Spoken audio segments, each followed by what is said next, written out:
ആരാ മനസ്സിലായില്ല? കാർത്തുമ്പി. ആരും കാരത്തുപ്പിയൊന്നുമല്ല, എന്റെ പേരാ ഞാൻ പറഞ്ഞത്, കാർത്തുമ്പിന്ന്. നിന്റെ പേര് ഊരുമെന്ന് എനിക്കറിയണ്ട. എന്തിനാ വണ്ടി കയറിയിരിക്കുന്നതാ ചോദിച്ചേ? എന്നോട് കയറി ഇരുന്നോളം പറഞ്ഞു. പുരുഷാധിപത്യം അമ്മ അസോസിയേഷനിൽ തന്നെയാണ്. ഇപ്പൊ 2 സ്ത്രീകളാണ് നേതൃസ്ഥാനത്ത് വന്നിരിക്കുന്നത്.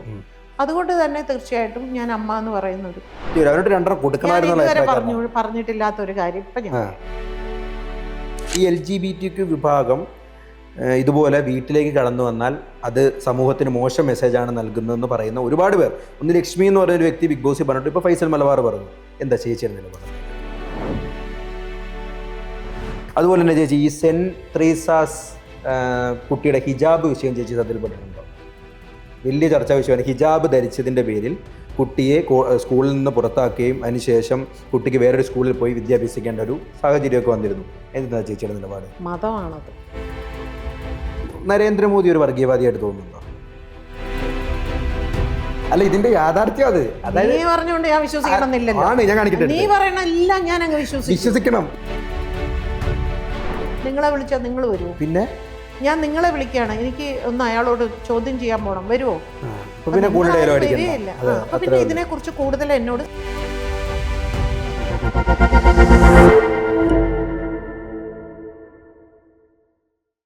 അതുപോലെ തന്നെ ചേച്ചി, ഈ സെന്റ് ത്രീസാസ് കുട്ടിയുടെ ഹിജാബ് വിഷയം ചേച്ചി ശ്രദ്ധയിൽപ്പെട്ടിട്ടുണ്ടോ?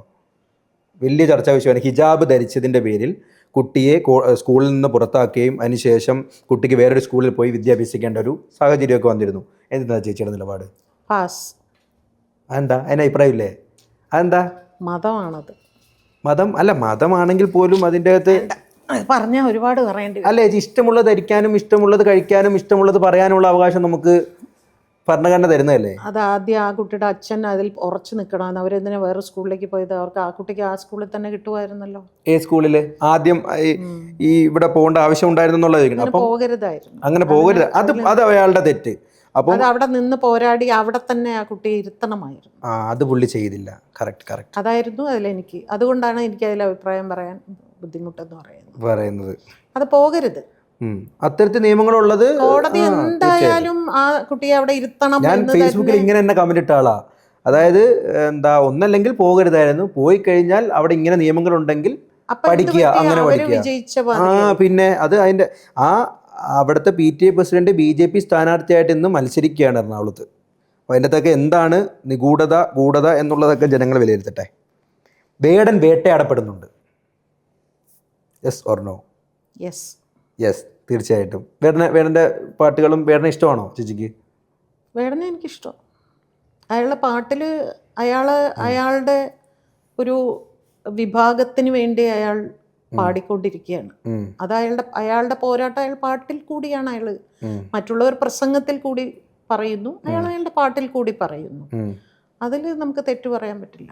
പക്ഷെ കുറച്ചുപേര് ജാതിക്കാട് ഇറക്കും എന്നുള്ള രീതി വിമർശിക്കുന്നുണ്ട്. അവരോട് എന്താ ചേച്ചിക്ക് പറയാനുള്ളത്? അത് ഞാൻ ചോദിക്കട്ടെ, ഈ ഇവിടെയുള്ള ഏതൊരു മതപരമായ സംഘടനകളും മതവും ജാതിയും വെച്ച് തന്നെയല്ലേ എല്ലാവരും കളിച്ചുകൊണ്ടിരിക്കുന്നത്. ഞാൻ വേടനെ സപ്പോർട്ട് ചെയ്യുന്നല്ല. ചേച്ചിയുടെ അഭിപ്രായം അതിനകത്ത് എനിക്കൊരു എതിരഭിപ്രായം ഇല്ല ചേച്ചിയോട്. ചേച്ചി എന്ത് പറയുന്നത്? അതുകൊണ്ട് വേടൻ പറയുമ്പോൾ മാത്രം ജാതിക്കാട് വെച്ച് കളിക്കുന്നു ആവശ്യമൊന്നുമില്ല.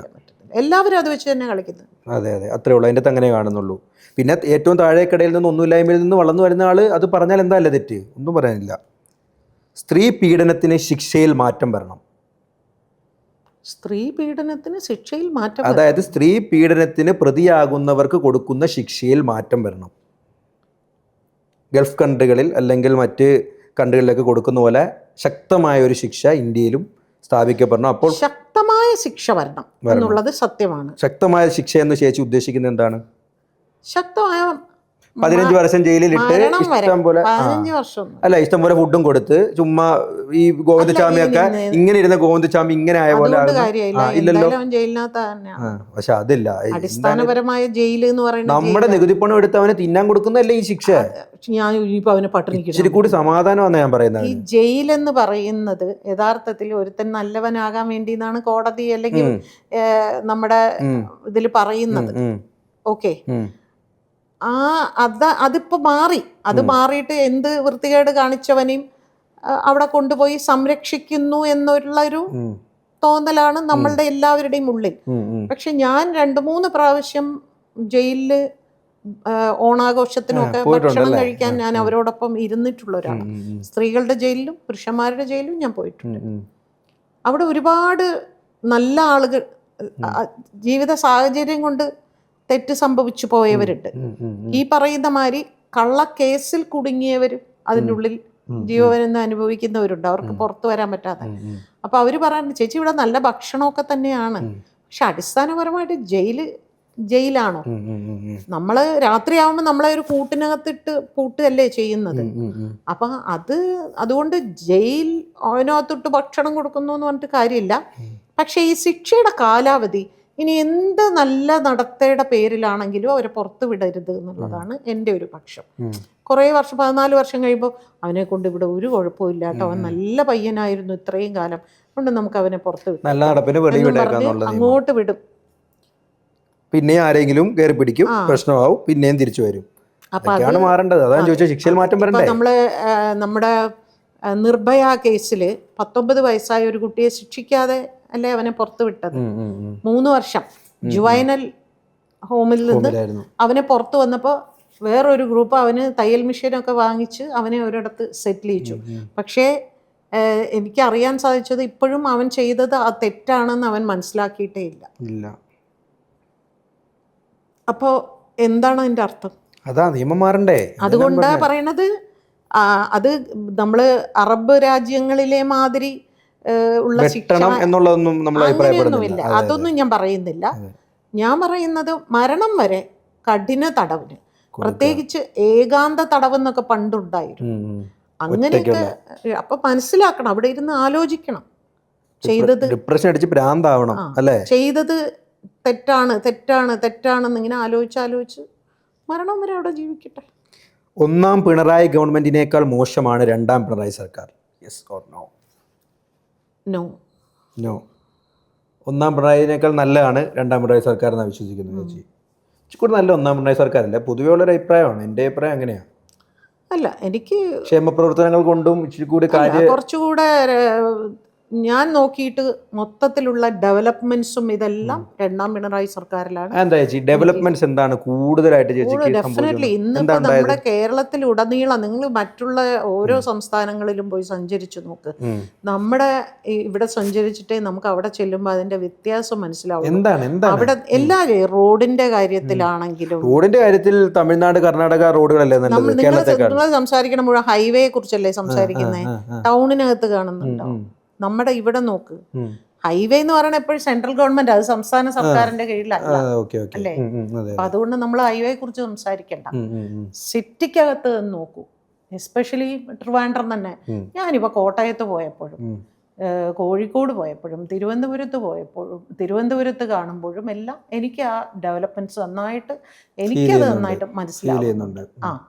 പിന്നെ ഓഫീസുകളിൽ ഒരുപാട് ഓഫീസുകളിൽ പണ്ടത്തെ മാതിരിയേ അല്ല, ഇപ്പം കുറച്ചുകൂടെ ആളുകൾക്ക് ആ ഓഫീസിൽ വരുന്നവരോട് ബിഹേവ് ചെയ്യുന്ന രീതിയിൽ നല്ല മാറ്റങ്ങൾ വന്നിട്ടുണ്ട്, ഒരു ഭയം വന്നിട്ടുണ്ട്. പിന്നെ നമ്മുടെ ട്രാൻസ്പോർട്ട് വന്നിട്ടുണ്ട്. ഗണേഷ് കുമാർ സാറിന്റെ മികവാണെന്നാണോ ചേച്ചി തോന്നുന്നത്? ചേച്ചിക്ക് ഈ KSRTC-ലൊക്കെ അത്യാവശ്യം മാറ്റങ്ങൾ വന്നിട്ടുള്ളതൊക്കെ നല്ലൊരു മന്ത്രിയാണ്, അങ്ങനെയാണ് ചേച്ചി വിശ്വസിക്കുന്നത്. അപ്പം 2ാമത്തെ പിണറായി സർക്കാർ തന്നെയാണ് നല്ലത്. ദിയാസന, ശ്രീലക്ഷ്മി അറക്കൽ വ്യക്തികളുമായിട്ട് ഇപ്പോഴും നല്ല ബന്ധത്തിലാണ്.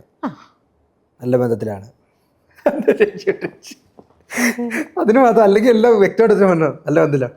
അതെ, നല്ല ബന്ധത്തിലാണ്. ഈയിടെ ഞങ്ങള് മറ്റേ ഭയങ്കര അടുത്ത സുഹൃത്താണ് ആ കുട്ടിയില്ലേ നാദിറ, അവരുടെ പാലുകാച്ചിന് പോയപ്പോ ഞങ്ങൾ എല്ലാരും അവിടെ ഒരുമിച്ചാണ് പോയത്. എനിക്ക് നടക്കുന്നുണ്ട് കോടതിയില് അന്നത്തെ ആ വിഷയം. അത് ചേച്ചി ചെയ്തതിൽ ഒരു തെറ്റില്ല ചേച്ചി, 100% ഞാൻ യോജിക്കുന്നത്. ക്യാമറയുടെ മുമ്പിൽ തന്നെ ഒരു തെറ്റില്ല. അവരോട് 2 കൊടുക്കണമായിരുന്നു. പറഞ്ഞിട്ടില്ലാത്ത ഒരു കാര്യം ഇപ്പൊ ഞാൻ, അതായത് ആ ഒരു വിഷയം സംഭവിച്ചപ്പോ അന്ന് കോവിഡ് സമയമാണ്. കോവിഡ് സമയത്ത് ഇതിങ്ങനെ ഈ യൂട്യൂബിൽ ഇയാളുടെ വീഡിയോ ഇങ്ങനെ സ്പ്രെഡ് ആവുന്നു.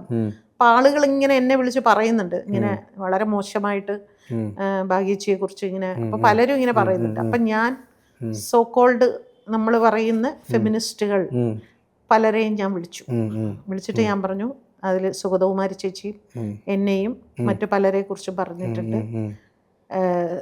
എനിക്ക് എന്നെക്കുറിച്ച് പറഞ്ഞതുപോലെ തന്നെ എനിക്ക് വേദനയും ദേഷ്യവും തോന്നിയാണ് സുഗതകുമാരി പറഞ്ഞത്. അപ്പോൾ ഞാൻ പറഞ്ഞു, നമ്മൾക്ക് ഇതിനെതിരെ CM-നെ പോയി കണ്ടിട്ട് നമുക്കൊരു പരാതി, നമുക്ക് എല്ലാവർക്കും കൂടി പോകാം എന്ന് പറഞ്ഞപ്പോൾ ആരും എന്നോടൊപ്പം വന്നില്ല.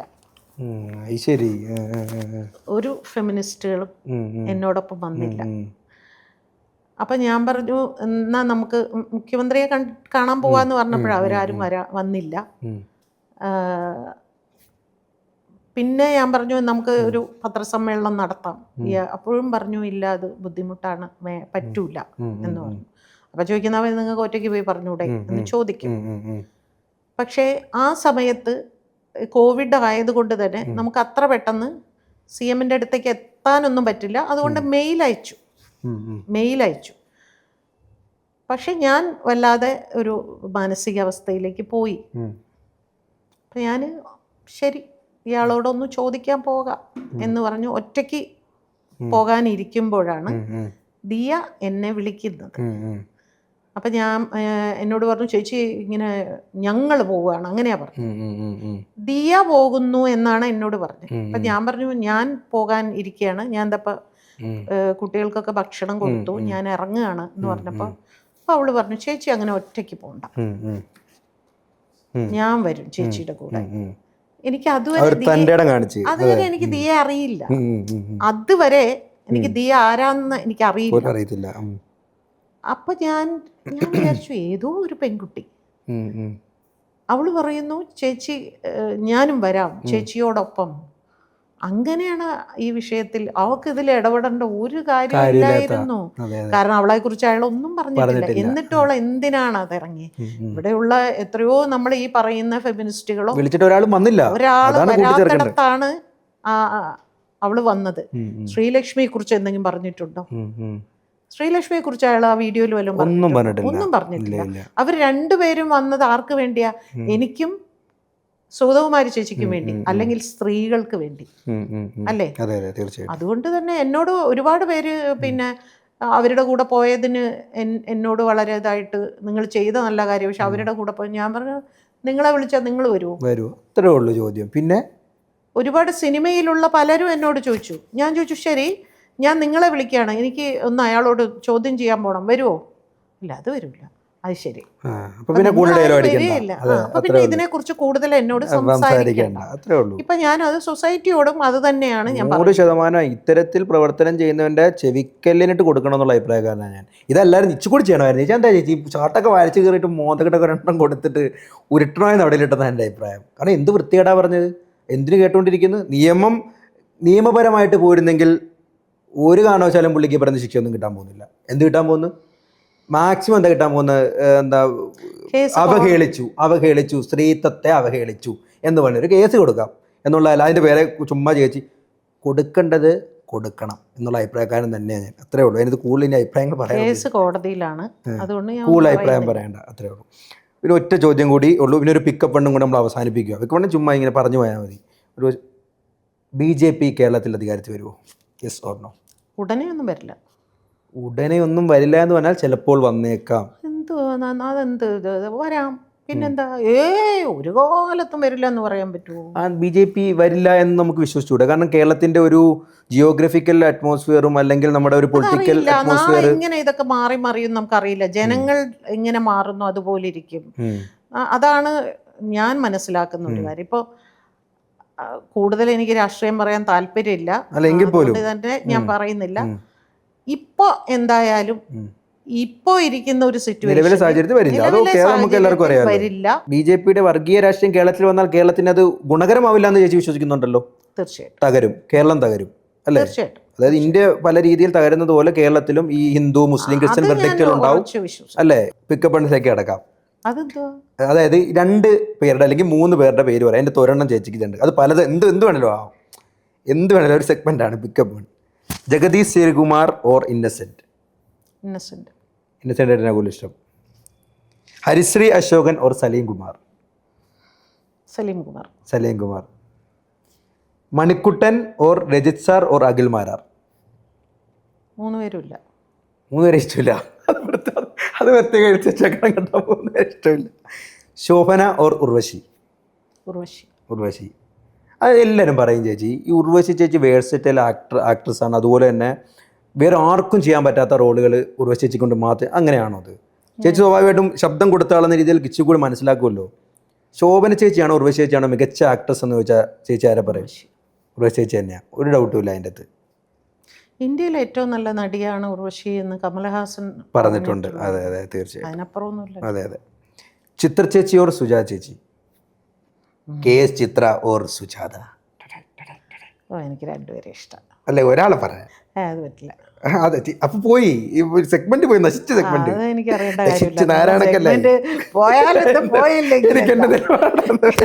എനിക്ക് ഇവർ 2 പേരും എന്റെ പ്രിയപ്പെട്ടവർ. ഓക്കെ. റിമി ടോമി ഓർ മഞ്ചരി? മഞ്ചരിനെ കൂടുതൽ ഇഷ്ടം. റിമി ചേച്ചിന് വലിയ താല്പര്യമില്ലാന്ന് തോന്നുന്നു. അല്ല, മഞ്ചരി എന്റെ ഫ്രണ്ടാണ്. മഞ്ചരി എന്റെ ഫ്രണ്ടാ, അതുകൊണ്ടാ. റിമി എന്റെ ഫ്രണ്ട് അല്ല, അതുകൊണ്ട് ഫ്രണ്ടിനെ നമ്മൾ സപ്പോർട്ട് ചെയ്യുന്നു.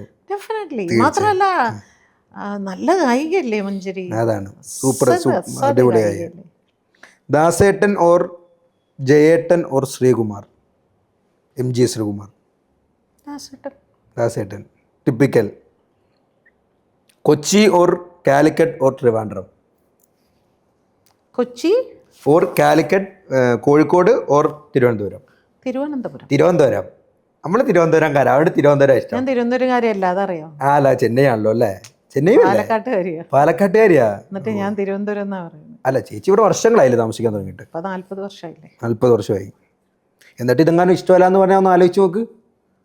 പിന്നെ കിടക്കാൻ പറ്റും ഇവിടെ? തിരുവനന്തപുരം ഇനി എനിക്ക് വിട്ടുപോകുന്ന ആലോചിക്കാൻ പറ്റില്ല. ഇവിടെ തന്നെ അല്ലേ? രാഹുൽ ഗാന്ധി ഓർ നരേന്ദ്രമോദി? രാഹുൽ ഗാന്ധി. മതേതരത്വമാണ് നമ്മുടെ അല്ലേ? മതേതരത്വം. നരേന്ദ്രമോദി ഒരു വർഗീയവാദിയായിട്ട് തോന്നുന്നുണ്ടോ? തോന്നുന്നുണ്ടോ? നിനക്ക് കൊലയ്ക്ക് കൊടുത്തേ. അല്ല, സീരിയസ് ആയിട്ട് ചോദിക്കുന്ന ചോദ്യമാണ്. നരേന്ദ്രമോദി ഗുജറാത്ത് കലാപമൊക്കെ ചേച്ചി എന്തായാലും ചേച്ചിക്ക് അറിയാമായിരിക്കുമല്ലോ. അപ്പോൾ അതുമായിട്ട് ബന്ധപ്പെടുത്തി നോക്കുമ്പം നരേന്ദ്രമോദി ഒരു വർഗീയവാദിയായിട്ട് ചേച്ചിക്ക് തോന്നുന്നുണ്ടോ? പാസ്. ചേച്ചി നിലപാട് പറയാ. ചേച്ചി നിലപാട് പറയാ. VS or OC? Or OC Oommen Chandy? VS Achuthanandan or Oommen Chandy? VS Achuthanandan ആണ്. Pinarayi Vijayan or VD Satheesan or Rajeev Chandrasekhar? Pinarayi Vijayan. Congress or Muslim League? Congress. Muslim ലീഗിനെ ഒരു മത അടിസ്ഥാനത്തിലുള്ള ഒരു പാർട്ടിയായിട്ട് തന്നെ ചേച്ചി കണക്കാക്കുന്നു അല്ലേ? പറയേ ചോദ്യം തല. അതെ, that's A statement. LGBTQ or woman or men? LGBTQ. അതിനോടാണ് ചേച്ചിക്ക് താല്പര്യം. അപ്പോൾ ചേച്ചി അതുമായിട്ട് ബന്ധപ്പെട്ട ഒരു കാര്യം ചോദിച്ചോട്ടെ. ഈ LGBTQ വിഭാഗത്തിൽപ്പെട്ട ആളാണ് ഈ ആദില നൂറ. അത് ശ്രദ്ധിച്ചാൽ അവർ 2 പേരെ ശ്രദ്ധിച്ചായിരുന്നോ? അവർ ഇന്ന് ഫൈസൽ മലബാർ എന്ന് പറഞ്ഞിട്ടുള്ള ഒരു വ്യവസായി തൻ്റെ വീടിൻ്റെ പാലുകാച്ചലിന് വന്നത് ഞാൻ ക്ഷണിച്ചിട്ടല്ല എന്ന രീതിയിലൊരു പ്രസ്താവന നടത്തുകയുണ്ടായി.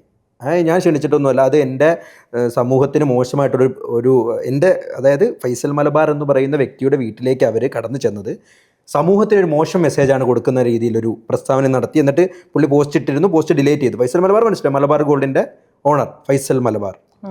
മലബാർ ഗോൾഡ് ആൻഡ് ഡയമണ്ട്സിന്റെ ഓണർ. ഇതാണ് ഇങ്ങനൊരു സംഭവം നടന്നു. സത്യസന്ധമായിട്ട് പറയുകയാണെങ്കിൽ ഞാൻ ന്യൂസ് അറിഞ്ഞില്ല. എനിക്ക് അതെന്താന്ന് ഒരു ക്ലാരിറ്റി ഇല്ല, അതുകൊണ്ട് ഞാൻ ഒന്നും പറയുന്നില്ല. ചേച്ചി അല്ല, ഇതിന്റെ യാഥാർത്ഥ്യം അത്.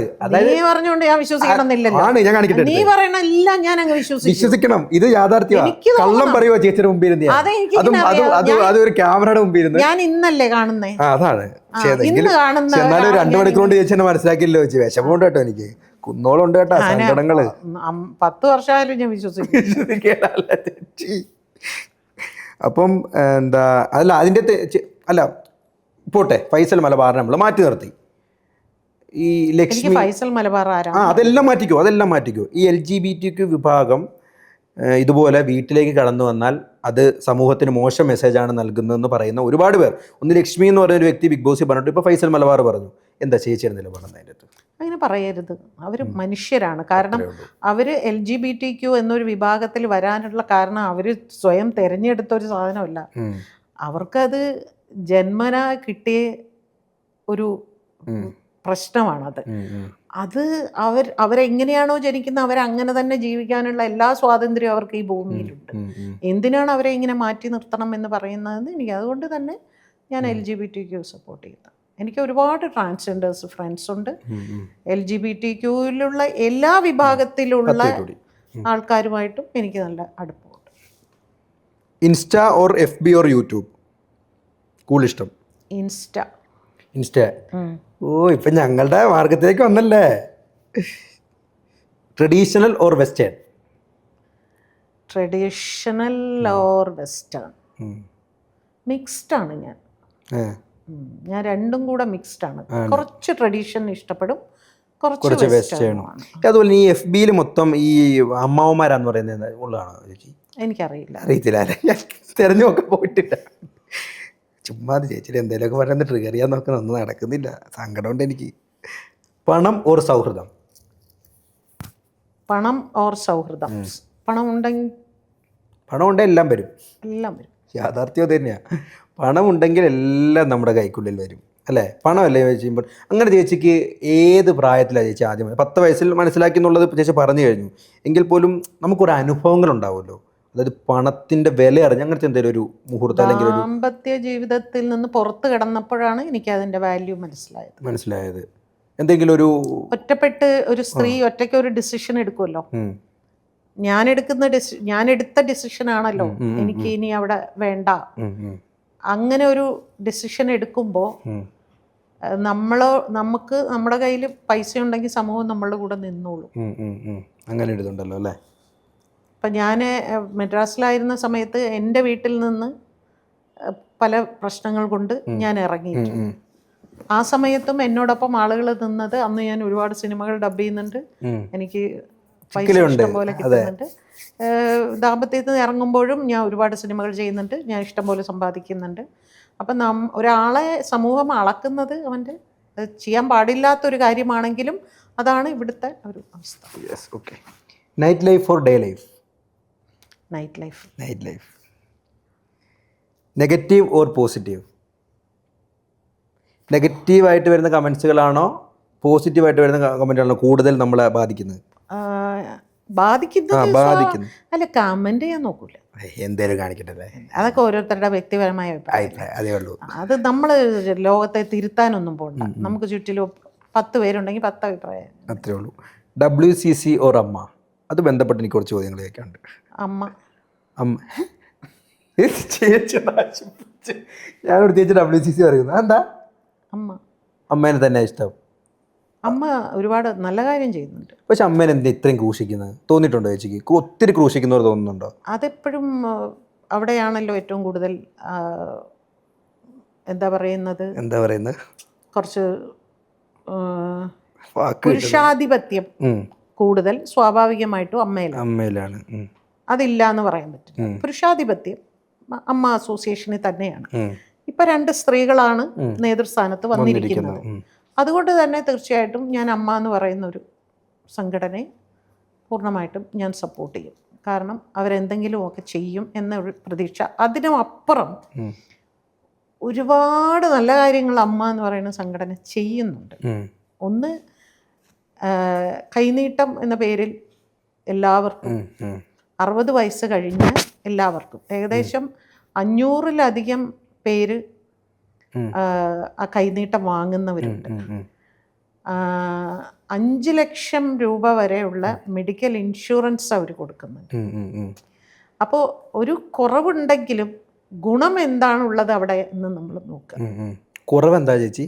കുറവ് ഈ സമൂഹം എന്തെങ്കിലും പറയുന്നുണ്ടെങ്കിൽ, പക്ഷെ ഒരു കാര്യത്തിൽ കുറവുണ്ട്, ഇല്ലെന്ന് ഞാൻ പറയുന്നില്ല. അവിടെ പുരുഷാധിപത്യം കൂടുതലാണെന്നുള്ളത് ഒരു വലിയ കുറവ് തന്നെയാണ്.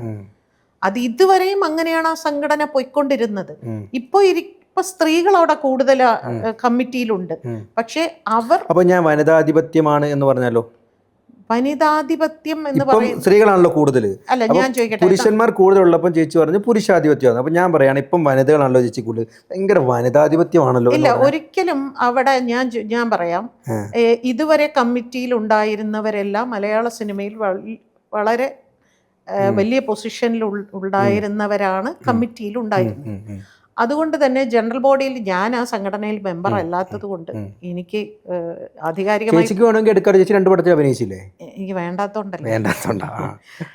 ആവശ്യമില്ല അല്ലേ? തന്നെ ഒത്തിരി ഉണ്ട്, എനിക്ക് എന്നെ ആവശ്യമില്ല. അതിൻ്റെ അല്ല,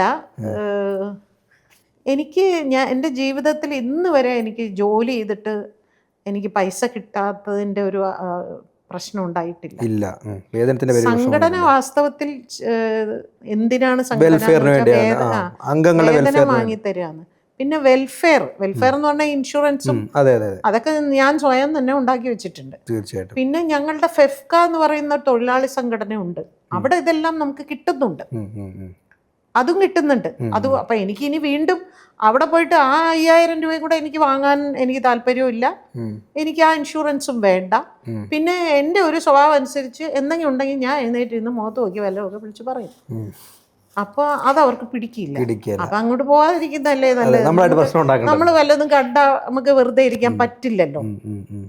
ഇപ്പൊ അന്ന് നടിയുടെ പ്രശ്നം തന്നെ ഉണ്ടായ സമയത്ത് ആ സംഘടനയിൽ നമ്മൾ കണ്ടതാണ്. ആ സംഘടന ആ സമയത്ത് ഒരുപക്ഷെ ഞാനൊക്കെ ഉണ്ടായിരുന്നെങ്കിൽ ഭയങ്കരമായിട്ട് അന്ന് പക്ഷെ ഒരു യങ്സ്റ്റേഴ്സ് ഒരു വലിയ ഗ്രൂപ്പ് അവരുടെ കൂടെ ചിലപ്പം ഞാനും ഇറങ്ങി വരുമായിരുന്നു. അവരുടെ കൂടെ ഒരു സ്ത്രീ പോലും വന്നില്ല. അവരുടെ കൂടെ സ്ത്രീകളൊന്നും നിന്നില്ല. WCC സെപ്പറേറ്റ് ആയിട്ട് അവർ പോയി. അല്ല ചേച്ചി, അപ്പോൾ അത് ബന്ധപ്പെടുമ്പോൾ തന്നെ നമുക്ക് ചോദിക്കാനുള്ള ചോദ്യം, WCC സത്യസന്ധമായിട്ട് പറയുകയാണെങ്കിൽ ഇപ്പോൾ എന്തെങ്കിലും പ്രവർത്തിക്കുന്നുണ്ടോ? എന്തെങ്കിലും പ്രവർത്തനം കാഴ്ചവെക്കുന്നതായിട്ട് ചേച്ചിക്ക് തോന്നുന്നുണ്ടോ? അറിയില്ല. അറിയില്ലാത്തത് പ്രവർത്തിക്കാത്തതുകൊണ്ടല്ലേ? അല്ലെങ്കിൽ നമ്മൾ മാധ്യമത്തിലൂടെയോ അല്ലെങ്കിൽ അവരുടെ ഫേസ്ബുക്കിലൂടെയോ അവരുടെ ജനങ്ങളിലേക്ക് എത്തിക്കുന്നത് മാധ്യമങ്ങളിലൂടെയാണല്ലോ. ഒരു മാധ്യമത്തിൽ ഞാൻ കാണുന്നില്ല. ഒരു സ്ത്രീയുടെ ഉന്നമനത്തിന് വേണ്ടി, സ്ത്രീകളുടെ ഉന്നമനത്തിന് വേണ്ടി പ്രവർത്തിക്കും എന്ന് പറഞ്ഞ് തുടങ്ങിയ ഒരു പ്രസ്ഥാനമാണല്ലോ ഈ WCC, woman in cinema collective. പ്രത്യേകിച്ച് സിനിമാ മേഖലയിലെ സ്ത്രീകൾക്ക് വേണ്ടി. സിനിമാ മേഖലയിലെ ഒരു സ്ത്രീക്ക് വേണ്ടിയോ അല്ലെങ്കിൽ വെളിയിൽ ഈ പീഡനങ്ങൾ അനുഭവിക്കുന്ന ഒരു സ്ത്രീക്ക് വേണ്ടിയോ ശബ്ദമുയർത്തിയായിട്ട് ഇപ്പോൾ കാണുന്നേ ഇല്ല. WCC മരിച്ചോ? അറിയില്ല. അറിയില്ലാതെ ഉള്ളൂ ഉത്തരവും. ചേച്ചി അതിനെക്കുറിച്ചൊന്നും അന്വേഷിക്കാറില്ല? ചേച്ചി ഇടയ്ക്കെന്തോ അതിനെക്കുറിച്ച് ഇപ്പം സംസാരിക്കാൻ താല്പര്യമില്ല. ഞാൻ പറഞ്ഞ് ആൾക്കാർ ധരിച്ചു തുടങ്ങി ഞാൻ അതിലില്ലാത്തതിൻ്റെ കുശുമ്പാണ് ഞാൻ ഈ പറയുന്നത്, അല്ലാതെ സത്യമാണ് ഞാൻ പറയുന്നതെന്ന് ആരും വിശ്വസിക്കുന്നില്ല. അപ്പം ഞാനിപ്പോൾ അതിനെക്കുറിച്ച് സംസാരിക്കുന്നില്ല. ഇല്ല. അപ്പോൾ അവസാനമായിട്ട് ഒറ്റ ക്വസ്റ്റ്യൻ കൂടി ചേച്ചി, സിനിമ ഓർ സീരിയൽ? സിനിമ തീർച്ചയായിട്ടും, എന്നും എക്കാലവും ഒരു സിനിമ അല്ലേ? അപ്പോൾ ചേച്ചി ഏകദേശം നമ്മുടെ സെഗ്മെൻറ്റ് 2 മണിക്കൂർ, ഏകദേശം 2 മണിക്കൂർ ചേച്ചി എങ്ങനെ എന്നെ സഹിച്ചു ചേച്ചി? സത്യം ചേച്ചി അങ്ങനെ പറയല്ല. അപ്പം പറയണത് വലിയ കുഴപ്പമൊന്നും ഇല്ലായിരുന്നു, കട്ട് ചെയ്തോളാം അത്. ചേച്ചി എങ്ങനെ എന്നെ സഹിച്ചു പറയുന്നില്ല ചേച്ചി ഒന്നും? ഒരുപാട് ബുദ്ധിമുട്ടി. വളരെ ഒരു പയ്യനല്ലേ ചേച്ചി. ഞാൻ നല്ല 2 അഭിപ്രായങ്ങൾ പറയാം. ഞാൻ ഇങ്ങനെ ഇരിക്കട്ടെ ഒന്ന് സായുജ്യം അടഞ്ഞ്. ഞാൻ ഈ പറഞ്ഞൊക്കെ ഇടണം തീർച്ചയായിട്ടും, അവസാനം പറഞ്ഞിടാവും. തീർച്ചയായിട്ടും ഇടും. പക്ഷേ പോകുന്നതിന് മുമ്പ് ചേച്ചി എൻ്റെ ഒരു ആഗ്രഹം, ഇത്രയും ചേച്ചിയുടെ ഒരു ഏതെങ്കിലും ഒരു ഡയലോഗ് ഞാൻ മറ്റേതാകാം, മറ്റേ ഗംഗ ഇപ്പൊ പോവണ്ട ആ സാധനം വേണ്ട, ചേച്ചിയുടെ മാത്രം കേട്ടാൽ മതി. ഞങ്ങൾ അഭിനയിക്കുന്ന അവസാനത്തെ ഗംഗ ആ സാധനം മാത്രം ഞാൻ ഇടാം. എനിക്ക് അഭിനയം ഒട്ടും ഇഷ്ടമല്ലാത്തൊരു കാര്യമായതുകൊണ്ടാണ് ഞാൻ അഭിനയ രംഗത്തേക്ക് അധികം വരാത്തത്. അപ്പൊ എനിക്ക് ഈ ക്യാമറയുടെ മുമ്പിൽ നിന്ന് ഈ ഡയലോഗ് പറയുമ്പോഴേ എന്റെ ഫേസിൽ അഭിനയമൊക്കെ വരുമല്ലോ. അപ്പൊ എനിക്കത് അതൊന്നും വരത്തില്ല. ചേച്ചിയുടെ സൗണ്ട് ജനങ്ങൾ ശ്രദ്ധിക്കും. തേന്മായും കൊമ്പത്തെ ആക്കിയാലോ അത് നല്ല രസമായിരിക്കും. താല്പര്യമില്ല നമുക്ക് വേണ്ടി ചേച്ചി, ഒരു താല്പര്യമില്ല. ഇതില് നോക്കി പറഞ്ഞാൽ മതി. ഇതിൽ നോക്കി പറഞ്ഞാൽ മതി. അപ്പൊ അതേ അനുസരിച്ച് നമ്മൾ താഴത്തോട്ട് ഇടും. നല്ല രസമായിരിക്കും ചേച്ചി. ചേച്ചി ഇങ്ങനെ പറയാൻ ഞാൻ കാശ് ഇല്ലാതെ നമ്മുടെ ഡബ് ചെയ്യാറില്ല അല്ലേ?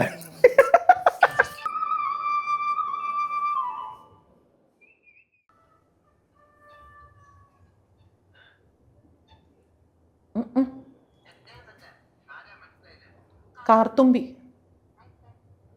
ആരും കാരത്തുപ്പിയൊന്നുമല്ല, എൻ്റെ പേരാ ഞാൻ പറഞ്ഞത്, കാർത്തുമ്പിന്ന്. എന്നോട് കയറി ഇരുന്നോളം പറഞ്ഞു. ഒരു കിളവൻ. പിന്നെന്തിനാ കാശ് എണ്ണി വാങ്ങിയത്? ഒരമ്മാവൻ. എനിക്കൊന്നും അറിയില്ല. പോയി ചോദിക്ക്, എളാ ഷാപ്പിലുണ്ട്. ദേ വരണു, അങ്ങോട്ട് ചോദിച്ചോളൂ എന്താ ചോദിക്കണമെന്ന് വെച്ചാ. അമ്മാവാ, ദേ ഇയാൾ എന്തൊക്കെയോ ചോദിക്കണം.